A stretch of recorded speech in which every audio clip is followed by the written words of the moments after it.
Dans l'histoire de France, nous connaissons tous Louvois. Mais Louvois fait partie de la nouvelle commune de Val-de-Livre, avec Vertuelles, Lanneville, Louvois, Toxières et Mutry. Allons, maintenant, suivez-moi.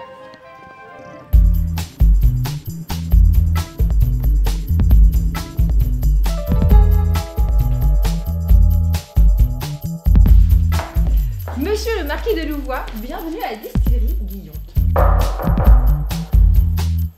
Bizarre. Vous avez dit bizarre?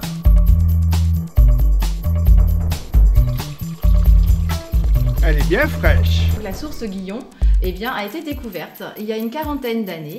Elle part du sommet de la montagne de Reims et elle est filtrée d'une manière naturelle par des couches de sable fin. Ce qui fait que nous la récupérons absolument pure. Elle est titrée 3 fois moins que l'eau d'Évian à 100 mg par litre de sels minéraux. Je crois que j'ai découvert l'élixir du parc naturel régional de la montagne de Reims. Eh bien, ces containers, ce sont nos caves, Jacques.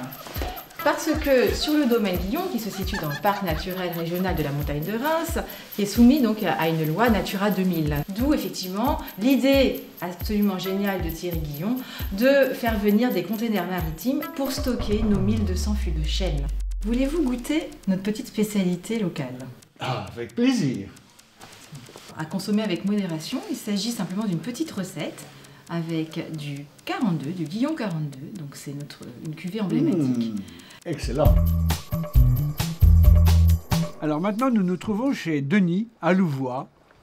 Denis, comment est-ce qu'on pourrait appeler votre travail? Vous êtes artiste peintre, vous êtes dessinateur, vous êtes plasticien? Oui, alors je pourrais me qualifier d'artiste peintre, bien que je sois autodidacte en fait. Je n'ai pas eu de formation réellement artistique, je me suis surtout beaucoup documenté en allant dans des expositions, en achetant des livres. Au début, c'est vrai que je travaillais beaucoup en noir et blanc, de façon assez simple, avec une technique ordinaire, je dirais presque.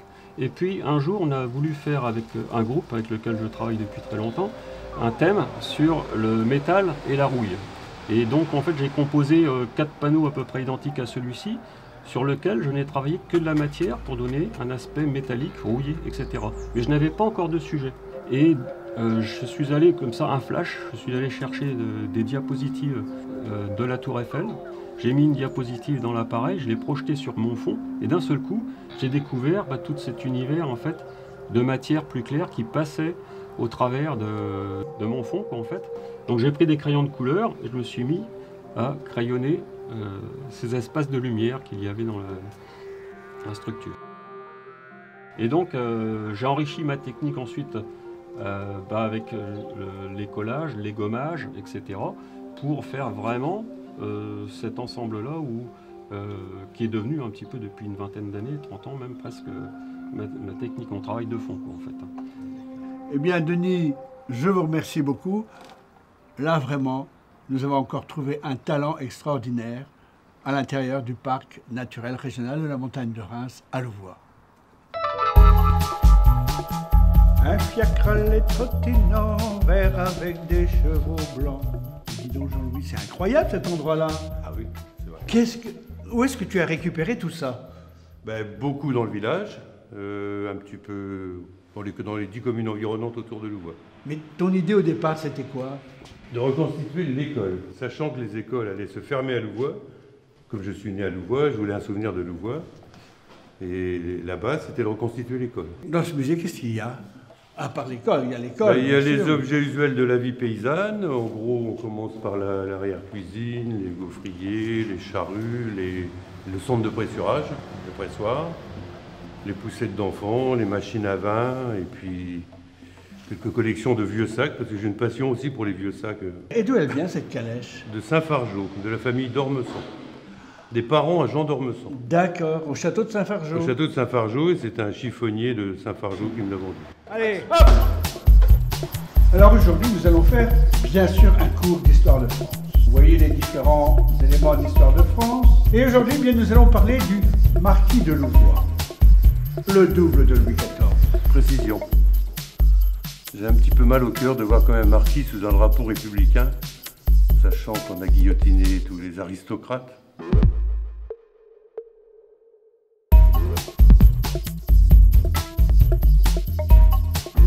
Mais je ne connais pas ce modèle de calèche. C'est une charrette anglaise, mon ami.